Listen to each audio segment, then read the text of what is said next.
Bonjour et bienvenue dans cette formation Excel. Dans cette 6e vidéo, nous allons continuer avec le calcul des totaux d'achat. Nous allons voir encore comment calculer les totaux d'achat du deuxième trimestre et les totaux d'achat par fournisseur d'une façon dynamique et intelligente, mais cette fois en optant pour un outil très puissant, le tableau croisé dynamique, qui va nous faciliter cette tâche et en plus nous aider à mieux synthétiser et analyser nos données. Nous allons voir aussi comment présenter les données qu'on va obtenir sous forme de graphique croisé dynamique. Et dans la dernière partie de cette vidéo, nous allons voir comment utiliser l'outil segment qui va nous permettre de filtrer et de mieux lire les données d'achat. En dessous de cette vidéo et comme d'habitude, cliquez sur le lien pour télécharger le fichier Excel. Comme vous le remarquez, nous allons nous baser sur ce tableau créé par le propriétaire du magasin de jouets et nous allons l'utiliser comme source de données pour notre tableau croisé dynamique. Je rappelle que ce tableau est un tableau structuré que nous avons vu dans la vidéo précédente. Vous pourriez alors revenir à cette vidéo pour plus de détails sur ce type de tableau en cliquant sur le lien se trouvant en dessous de cette vidéo. Alors, pour créer un tableau croisé dynamique, je sélectionne une cellule de mon tableau, puis je clique sur l'onglet Insertion, puis sur Tableau croisé dynamique. Dans cette boîte de dialogue, je dois faire deux choses. Premièrement, je dois sélectionner la plage de données à analyser.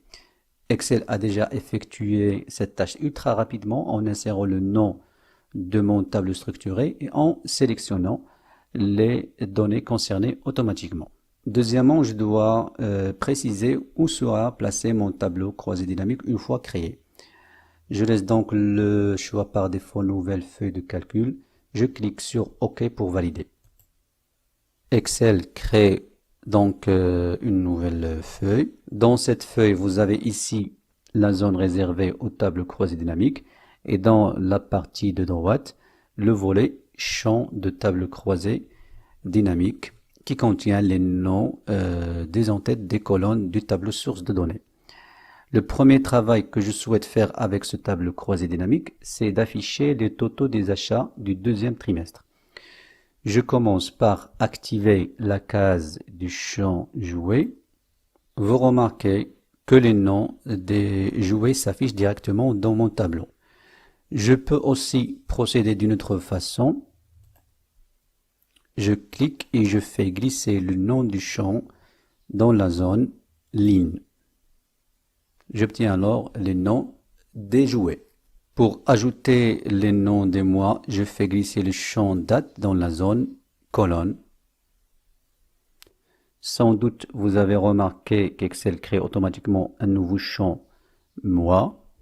Pour cela, je vais conserver ce nouveau champ et éliminer le champ date. J'ajoute enfin le champ quantité dans la zone valeur. Excel et en toute simplicité et intelligemment adapte le tableau, ajoute en plus la colonne et la ligne des totaux généraux et effectue le calcul des totaux d'achat pour chaque mois. Pour vérifier ce travail, Excel affiche cette étiquette somme de quantité qui indique quelle opération de calcul était effectuée.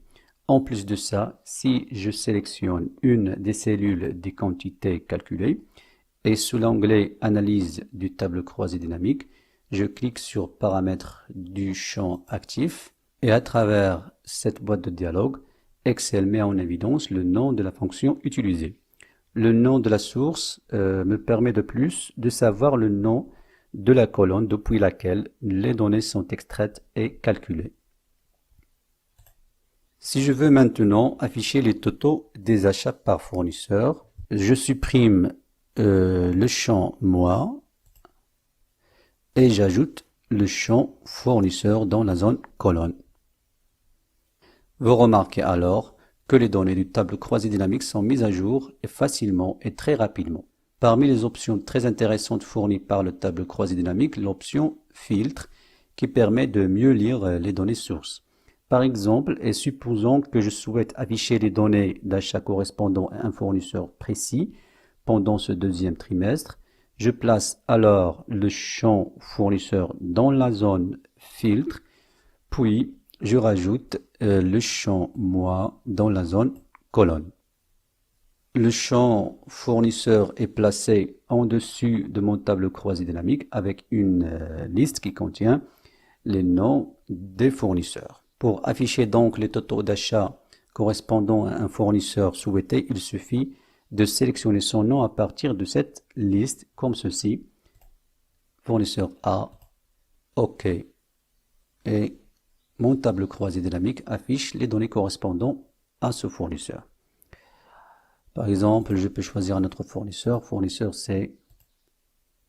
Voilà donc le tableau croisé dynamique se met à jour pour afficher les données correspondant au fournisseur sélectionné.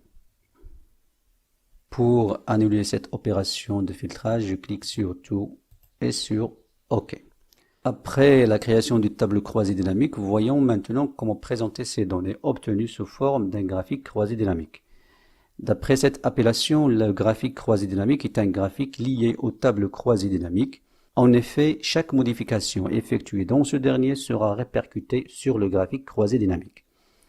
Pour créer un graphique croisé dynamique, je sélectionne tout d'abord une cellule de mon tableau. Ensuite, j'active l'onglet Analyse du tableau croisé dynamique et je clique sur Graphique croisé dynamique.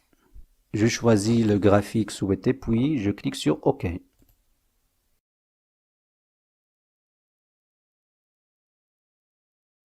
Voilà, mon graphique est inséré automatiquement. Je filtre par exemple les données par fournisseur. Vous remarquez alors que le graphique croisé dynamique s'adapte automatiquement. Si je filtre les données par mois,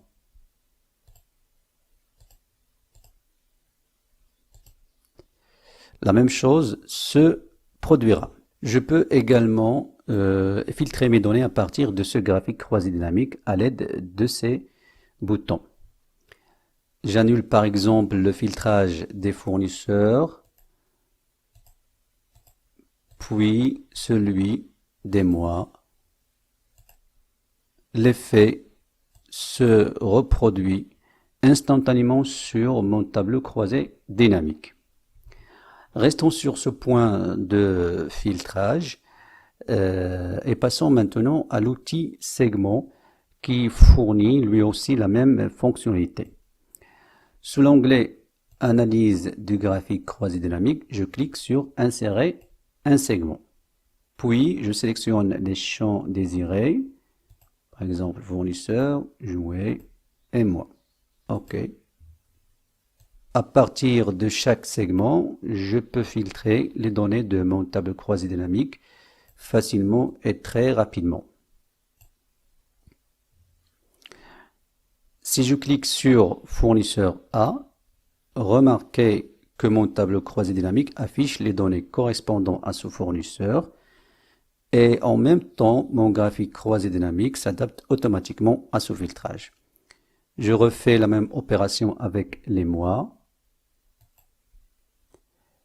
et avec les noms des jouets. Pour effacer le filtre, je clique sur ce bouton.